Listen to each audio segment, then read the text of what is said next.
السلام عليكم، مرحبا بكم اليوم في فيديو جديد. ان شاء الله يلقاكم بخير وعلى خير. الزول في الاول مرحبا يسونا فيديو بس ان شاء الله هذا فيديو كندير بخير وعلى خير. الصحفه زيجين ديالنا على شنكيس ناس لما مرحبا يسون امزواس ناس لما مرحبا يسون اخام دخمنون وثم تاتي حدين بارطاجيمت لي فيديوهات لي لايك والتعليقات تاعكم لي كومونتير نكت ايواك نيات لي لا شنكينو اتمغوت وشير الناق باذن الله.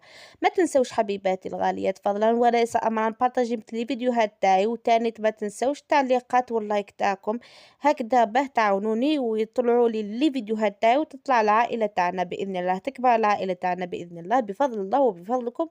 انتم تاني حبيباتي انا نقدم اللي نقدر عليه وانتم تعاونوني في القناه هذه باه تكبر العائله تاعنا.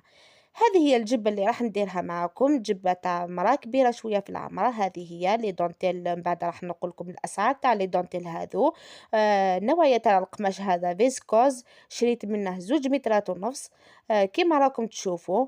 اليدين تاعي والبياس اللي تجي من تحت عريضة هكذا يحبوا النسوان الكبيرات في العمر، النساء الكبيرات في العمر. هذه هي لي مونش درتهم سامبل برك هكذا. والجبة تاعنا تجي مقلشة كيما راكم تشوفوا. هذه هي الفوطة تاعها. احنا القبيليات نحبوا خصوصا النساء الكبيرات في العمر كي نلبس الجبة القبيلية نزيد لها الفوطة تاعها. هذه هي الميزة تاع الجبة القبيلية، تمشي مع الفوطة تاعها. هذه هي هكذا لقينا الأمهات تاعنا الجدات تاعنا. هذه هي حبيباتي، شوفوا الخدمة من الداخل تاني تكون نقية. تبعوا برك الخطوات اللي راح نشرحها لكم في الفيديوهات الجاية بإذن الله. الطريقة هذه نديروها كي تكون الجبة طويلة. راح نطبقها للداخل هكذا. شي نهار بإذن الله راح نوري لكم الطريقة اللي نستخدموها باه نقصوا في الطول تاع الجبة تاعنا، ومن برا تبان هكذا. وتانت من الجوانب شوفوا كيفاه تبان الخطوة هذه. نحب نتبعها هكذا الجبة تاعي تجيني نقية بالخطوات هذه اللي راح نوريها لكم وراح نعلمها لكم باذن الله. اكيد تولي متى حدايا انت قندرتيني مقاندي العمر. لا كاليتي الكتانه كيسميس فيسكوز وغاد سنات المتر النفس لي دونتيلا كم بعدا وندير نغسوما لي دونتيلا كي او نسناتها مش خضافه قندرتها كي مش تفصلاص لي ديطاي كلي. لي هنا ربي كتولي متى الفوضه يسخد مع الفوضه الكولا كي كتولي خدمة هراوث خاطر كنت زرمت ثمطوط القبايل. تحمل سورتو ثيكاه كي مقارنش العمر حمل التقن ديال تستدي اللي تخفيفيت اثر نوع ديال اللي تهراوث افان شنو كنت تفهم لي ديطايو كلي تفصيله ياكي وكنو تدست قندور تهراوث. اتي اللي خفيفت الشبح تاعنا. اساكيدي لهنا ربي ونتفاهمها في الكاغض افيد ويض ان شاء الله او ندوري غا ميش تفصيله في الكتان كما راكم تشوفوا. الفيديو هذا راح نشرح لكم على الورق، من بعد الفيديو الجاي باذن الله راح نطبق لكم على القماش خطوه بخطوه. حبيباتي هذا هو العرض تاعها وهذا هو الطول تاعها. الطول كما تحبوا 2 مترات ونص او 3 مترات بالنسبه للمراه اللي طويله واللي تكون عريضه. هذه هي حبيباتي أنا الجبة هذه راح نستخدمها 2 مترات ونص. العرض تاع الجهة التحتانية من الجبة تاعي راح ندير 90 سنتيمتر تهيل كتساني وتحدة نسخ مع 90 سنتيمتر كتواليمت. من بعد هذيك زعما ذاكي أظفر لا طالني الكتسانة الخضني أكن ولفة خدمة يدخل توك تسفهمة أكثر زعما هاد الكتسانة كاين كتولمت الكاظي شغل ما كندير الكتسانة وتسفهمة ما كنتسفهمة في الكتسان. مقلم تاعي حدايا لا ميثود هاكي شوفوا لي البنات الطريقه اللي نتبعها بالنسبه للبنات اللي يشوفوا الفيديوهات تاعي لاول مره. هذه هي الخطوه اللي نديرها كي نقطع القماش وحدي في الدار. هذه هي الخطوه اللي نديرها. نقطع شويه نجبد هذا الخيط ويبقى لي الاثر كما راكم تشوفوا. عفوا سمحوا لي حبيباتي. الطريقه هذه نحبها بالبزاف نحب نتبعها هكذا ما نحتاج حتى واحد يعاوني في الفصاله. نفصل غير وحدي وغير نفصل غير بالعقل. من بعد يا البنات نطبقوا القماش تاعنا هكذا كيما راهو نطبق 2 مترات ونص كيما جاني القماش تاعي على زوج. من بعد نقطع هنا شويه نجبد الخيط الطبقه الكتنين الصوزي هكا توالي متاكا. من بعد سنة المتر النفس تطبقها في السين. من بعد هذيك الزمعة المستني أتجبد على الخيطني أظفرها لا طار الخيطني كتوالي متاكا. وكذلك تسنينو ذي جفارني أثر الطرف وذمن تفرق وذمن زدت أثر الطرف وكنا تخلط غرام يدحها في الصلاة. كي نكمل الفصلة تاع الجهة تحت من الجبة تاعنا نخليها على جنب هكذا باه ما يتخلطش لي بياس تاع الجبة تاعي. من بعد هنا نولو لصدر تاع الجبة. تبعوا الخطوات. إلا درتي هنا 45 سنتيمتر بالنسبة للطول، العرض راح تديري لها 50 سنتيمتر. إلا درتي 50 هنا راح تديري لها في الطول راح ديري 55. معناه الفرق بين الطول والعرض لازم يكون 5 سنتيمتر.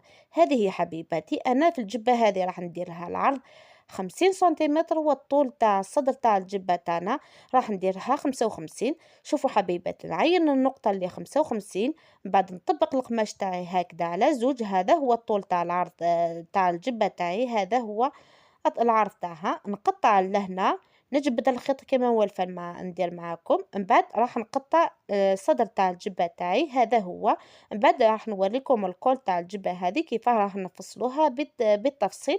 القطعه هذه وريت لكم على الورق. الخطعه الجايه باذن الله راح نشرح لكم اكثر على القماش. شوفوا حبيباتي، هنا راح نولوا لليدين. شوفوا، اذا حبيتوا يكون اليدين تاعكم طوال حتى لهنا تاخذوا كامل هذا الطول تاع اليد تاعنا. الا حبيتوهم هذا الجبه درتها 35 سنتيمتر جاني حتى لهنا البياسه اللي درتها لتحت والبياسه اللي درتها فوق. شوفوا حبيباتي الطريقه اللي فصلت بها الجبه هذه، انا درتها 35 الطول تاع اليدين تاعي. من هنا لهنا راح ندير برك 27 سنتيمتر. هذه ما راحش ندير فيها لي دونتيل، راح نشرح لكم في الفيديو الجاي بالتفصيل. هنا تبقى لي البياسه هذه راح نطبقها على زوج، راح ندير فيها 20 سنتيمتر. كي نطبقها على زوج تولي 10 سنتيمتر العرض تاع البياسه هذيك، والطول تاعها راح ندير 45. شوفوا حبيباتي، بالنسبه لي هنا كي درت 50 سنتيمتر راح نطبق القماش تاعي هكذا على زوج. نعين النقطه هذه، نجبد الخيط ونخلي الاثر هذاك بالك تقصوا القص حتى من بعد. هنا راح نقولوا لهنا اللي درنا 27 سنتيمتر نجبد الخيط تاعي هكذا. راح يبقى لي الاثر هذا تاع الخيط، راح نقص نتبع الاثر هذاك. شوفوا حبيباتي، الا ما فهمتوش الفيديو ولوا شاهدوا الفيديو، عاودوا شاهدوه حتى تفهموه مليح، على خاطر انا راني نسي نشرح هذه هي افضل طريقه. راني نشرح بالمقدور تاعي، ما نقدرش نشرح اكثر هكذا. هذه هي الطريقه السهله. كي تفصلي هكذا العرض تاع البياس اليد الوحده 50 سنتيمتر، العرض تاعها 50 سنتيمتر والطول تاعها 27 سنتيمتر. تبقى البياسه هذه راح نديرها في الجهه اللي تحت. شوفوا حبيباتي، هذه راح نديرها القليش. من بعد هذه تكون في اليد ديال البنات ياك، اليد راح ندير فيها جوج بياسات. هذه هي حبيباتي. شوفوا هذه البياسة اللي راح نديرها تحت الإبط، راح ندير ما تقدر دير ما بين 18 إلى 20 سنتيمتر. هكذا راح نخرجهم على شكل مربعين صغيرين هكذا. آه معناه القيس تاعها 18 على 18 ولا 20 على 20. هذه هي حبيباتي. نطبق البياسة تاعي هكذا على زوج. من بعد هنا راح نقيس عفوا سمحوا لي حبيباتي، هنا راح نقيس. الى درنا في الى درنا 18 راح نديرو 18، اما اذا درنا 20 نديرو 20 هنا تانيت. من بعد حبيباتي راح نجبد الخيط كما هو ندير معاكم. يبقى لي الاثر هذا اللي راكم تشوفوا فيه. نقطع البياسة تاعي على زوج، هذه تكون زوج بياسات فيها. نورمالمون حذاين تفهمتي دخلت قليت تفهم صارف دقسك فهم قبيليت دقس لقبيلك فهم طرف ثقة انك اذا سنت بياسين تكسد او تغرط. هذه هما البياسات اللي زوج اللي خليتهم تحت درتهم تحت الإبط تاع الجبة تاعي. هذه هي راح نخلوهم في جنب هكذا. هذا هو الصدر تاع الجبة تاعي، وهذه هي الجهة التحتانية من الجبة تاعي. كتولي متحدين إدقويت بياسة كيتا بياس نسخد معاك ني وفوسني. هذه البياسة اللي راح نديرها لليد تاع الجبة تاعي. شوفوا حبيباتي، هنا من هنا راح ندير 45 سنتيمتر كما راكم تشوفوا. هنا كي نفصلوا كامل يبقاو لي 20 سنتيمتر، راح ندير 20 سنتيمتر. من هنا راح نطبق البياسة تاعي هكذا على زوج. هذه هي كل بياسة نديرها ليد وحدة. هذه هي كي نكمل هكذا راح نجمعهم مع اليدين اللي ديجا فصلتهم، وتاني مع لي بياس اللي يجيو تحت الإبط، هذا البياسات تجي في البلاصة هذه راح نلصقهم مع اليدين والبياسة اللي تجي تحت الإبط. هكذا راني كملت الشرح على على الورق. الفيديو الجاي بإذن الله راح نشرح لكم على القماش. ما هكذا نبقيكم بخير لفيديو آخر إن شاء الله.